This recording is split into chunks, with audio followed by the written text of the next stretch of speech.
जो कि अंधा भी कोई होगा, कोई अंधा लड़का होगा, उसको भी ये कहते हैं कि अपर ग्राउंड है, ये उनको उनके साथ मिलाते हैं।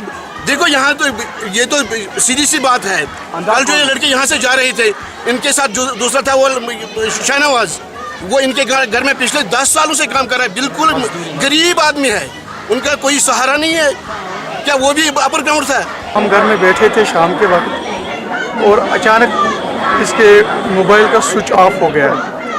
तकरीबन 7:24 पर हमने उससे बात की कि सुहेल आप कहाँ हैं? उसने बोला कि हम इस वक्त माँ को लेने के लिए जा रहे हैं, माँ को घर लाएंगे। तो बस इतने में ही मोबाइल स्विच ऑफ हो गया और 7:31 पर फायरिंग स्टार्ट हुई, जो कि नेट पे भी आया। फिर हमारे बच्चे के मोबाइल वो बिल्कुल स्विच ऑफ हो गया है, लेकिन किसी को मतलब न कोई हमले की आवाज़ सुनी न कुछ।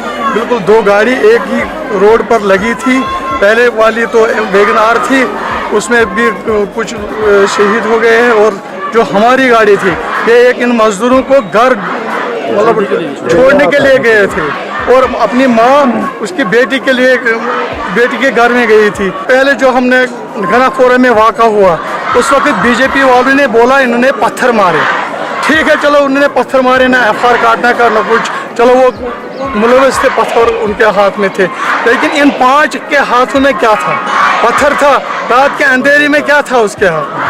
किसी का अगर हमारे लड़कों में गन निकला, किसी के पास कोई एम्युनिशन निकला, तो हम सारे मरने के लिए तैयार हैं।